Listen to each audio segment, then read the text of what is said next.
ഒരു കിഴവി അവരുടെ വീട് പുനർനിർമ്മാണം ചെയ്യാനായി ഒരു ദിവസം ഉമറിൻ വീട്ടിൽ വന്നവർ ചൊല്ലുകയായി,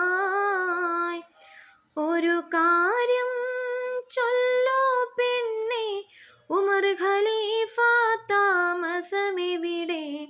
ഒരു കാര്യം അവരോടോതാൻ തങ്ങളെ വീടെവിടെ?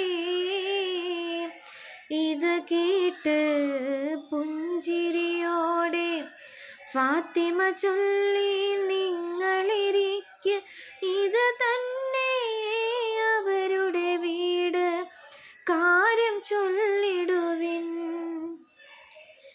ഈ കൂര ഉമർ ഖലീഫ തങ്ങളുടേതോ? സുബ്ഹാനല്ലാഹ്, ഇതുപോലെ വേറൊരു കുടിലിൽ നാട്ടിലുമില്ലല്ലാഹ്. ഉണ്ട് സഖി ഒരു കുലമുന്തിരി, വാങ്ങിടുവാനായി 4 കയ്യിൽ. ഉണ്ട് പ്രിയേ കൽബിലൊരാശ, മുന്തിരി